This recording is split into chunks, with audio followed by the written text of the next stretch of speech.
आइए आपको अपनी ये रिपोर्ट दिखाते हैं। आजादी के बाद पहली बार भारतीय जनता पार्टी की सरकार बनी है पश्चिम बंगाल में। ये रिपोर्ट देखिए। दूसरे नाम के लिए भी सबको समय दिया गया, पर्याप्त समय दिया गया, मगर कोई दूसरा नाम नहीं आया है। इसलिए केंद्रीय पर्यवेक्षक के रूप में मैं श्री शुभेंदु अधिकारी जी को पश्चिम बंगाल विधानमंडल दल के नेता के रूप में निर्वाचित घोषित करता हूं। और बंगाल के नए मुख्यमंत्री चेहरे का ऐलान हो गया। शुभेंदु अधिकारी को बंगाल के बदलाव की मशाल थमा दी गई है। बंगाल में जब ये नया इतिहास लिखा जा रहा है, अमित शाह सारथी की भूमिका में बीजेपी के इस नए अर्जुन को राह दिखाने वाले बने हैं। आप लोग तो जीते हो, मेरे लिए बहुत आनंद का विषय है, मगर भवानीपुर की जनता का भी मैं बहुत बहुत धन्यवाद करना चाहता हूं। शुभेंदु दा ने गत चुनाव में दीदी को नंदीग्राम में हराया था। मैंने दीदी का एक इंटरव्यू देखा था, वो कहती थी मैं इनके गढ़ में लड़ने के लिए चली गई। दीदी इस बार तो शुभेंदु दा ने आपके घर में आकर हराया है। आज बहुत समय के बाद एक दिन आया है कि नीचे भी कमल है, ऊपर भी कमल है। अब विकास को कोई नहीं रोक सकता। शुभेंदु को मैं लंबे समय से जानता हूं, संघर्षशील व्यक्ति है शुभेंदु जी। एडमिनिस्ट्रेशन को भी देखा है और टीएमसी के दूषणों को भी देखा है।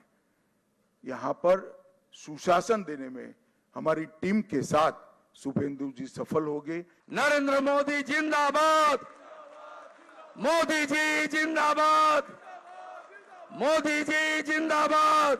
আমাদের নেতা নরেন্দ্র মোদি জি যে গ্যারান্টি দিয়েছেন সব গ্যারান্টি পূরণ করার কাজ ভারতীয় জনতা পার্টির সরকার করবে। আমি নয়, আমরা নীতিতে ভারতীয় জনতা পার্টির সরকার করবে। शुभेंदु अधिकारी का बीजेपी का साथ सिर्फ 6 साल पुराना है। दिसंबर 2020 में अमित शाह ने शुभेंदु को बीजेपी में शामिल कराया था।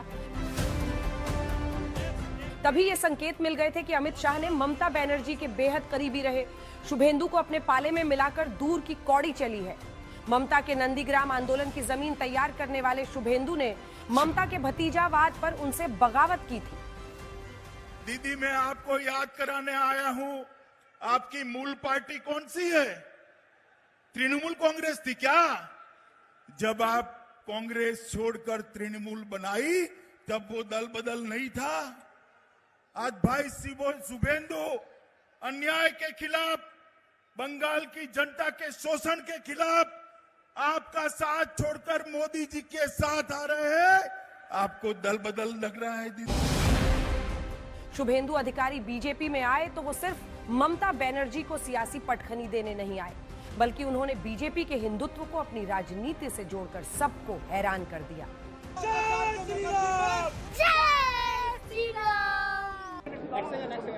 आज बंगाल जो 50 साल और उससे ज्यादा कुछ नहीं मिला, आज वो बंगाल को हम लोग सब कुछ देंगे। And first and foremost law and order, महिला का सम्मान। माँ दुर्गा, माँ काली पूजा करते हैं, लेकिन असली माँ दुर्गा, माँ काली का सम्मान कहाँ है? तो सबका सम्मान, सबका सुरक्षा वापस लाना, ये हम लोग का वादा है, मोदी जी का वादा है। बंगाल में बीजेपी पहली बार सरकार बनाने जा रही है। श्यामा प्रसाद मुखर्जी की जन्मभूमि पर सत्ता तक पहुंचने में बीजेपी को लंबा संघर्ष करना पड़ा। 2016 में हाशिए की पार्टी से 2026 में प्रचंड समर्थन हासिल करने की इस यात्रा में धैर्य के साथ साथ बलिदान और रणनीति के कौशल ने साथ दिया। ममता बनर्जी बीजेपी को बंगाली अस्मिता से जितना बाहरी बताती थीं, बीजेपी उतनी ही मजबूती से इसकी काट तैयार करती रही। बंगाल में जन्मे बंगाली बोलने वाले मुख्यमंत्री का चुनाव आज इसका प्रमाण बना।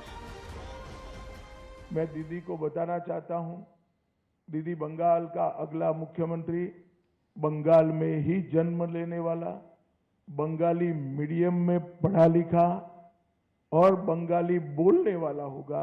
इतना ही है कि आपका भतीजा नहीं होगा, वो भारतीय जनता पार्टी का कार्यकर्ता होगा। बंगाल में नई सरकार के शपथ में प्रधानमंत्री नरेंद्र मोदी शामिल हो रहे हैं। चुनाव प्रचार में नरेंद्र मोदी की रैलियां, रोड शो, झालमुरी, हुगली में नाव यात्रा, सब कुछ एक जादू की तरह बंगाल पर छाया। प्रधानमंत्री के करिश्मे को कल फिर कोलकाता का ऐतिहासिक ब्रिगेड परेड ग्राउंड देखेगा। सुबह 11 बजे से नई सरकार के शपथ के साथ बंगाल का भगवा परिवर्तन पूरा होगा। आज तक ब्यूरो। तो आइए चर्चा की शुरुआत करते हैं। गौरव भाटिया, राष्ट्रीय प्रवक्ता भारतीय जनता पार्टी के, हमारे साथ जुड़ गए हैं। हमारे साथ जुड़ गए हैं अतुल लोंढे पाटिल, जो कांग्रेस पार्टी का पक्ष रखेंगे, और स्वयं प्रकाश पुरोहित टीएमसी का पक्ष हमारे साथ रखेंगे। लेकिन उससे पहले आइए आपको लिए चलते हैं। पीयूष मिश्रा हमारे सहयोगी वहीं से मौजूद है जहां आज ये ऐलान किया गया विधायक दल की बैठक के बाद कि वहां पर शुभेंदु अधिकारी सीएम बन रहे। और अनिर्बान हमारे सहयोगी इस वक्त जुड़ रहे हैं सीधा उनके निवास यानी शुभेंदु अधिकारी के घर के बाहर से।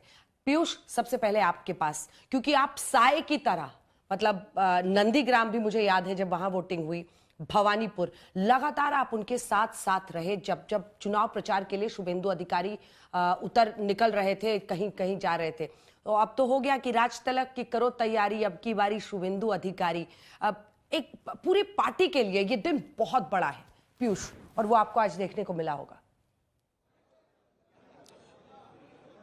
जी बिल्कुल अंजना, ये पार्टी के लिए बहुत बड़ा दिन है। 207 सीटें बीजेपी का पश्चिम बंगाल में जीत जाना, जहां एक समय ऐसा था कि कोई झंडा पकड़ने वाला नहीं था। एक नेता से हमारी बात हुई थी, उन्होंने कहा कि 1 से 3, 3 से 77, 77 से 207 की कहानी बहुत बड़ी और पीड़ादायक भी रही है। लेकिन इस वक्त मैं जहां मौजूद हूं उसकी तस्वीर मैं आपको लगातार दिखा दूं। ये देखिए, शुभेंदु अधिकारी जो अब चुन लिए गए हैं विधायक दल के नेता, उनको सभी जो विधायक हैं वो आके उनका अभिनंदन कर रहे हैं। उनको हाथ में, आप देखिए विधायकों के हाथ में फूल हैं, अलग अलग कलर के फूल हैं, जिसको जो कलर का फूल मिला वो फूल यहाँ पर लेके आया। शुभेंदु अधिकारी को वो थमाते हुए यहाँ पर नजर आ रहे हैं। कई विधायक देखिए साथ में सेल्फी भी खींच रहे हैं और शुभेंदु अधिकारी सबके साथ आराम से सेल्फी भी खिंचवा रहे हैं। तो इन विधायकों के लिए भी बहुत महत्वपूर्ण दिन है, क्योंकि इनमें से कई सारे फर्स्ट टाइम एमएलएज भी हैं और इनकी भी कहानी काफी पीड़ादायक रही है। जिस पश्चिम बंगाल में राजनीतिक हिंसा एक बहुत बड़ा हिस्सा होती है अंजना, वहां पर राजनीतिक हिंसा को चीरते हुए कई विधायक यहाँ पहुंचे हैं और जो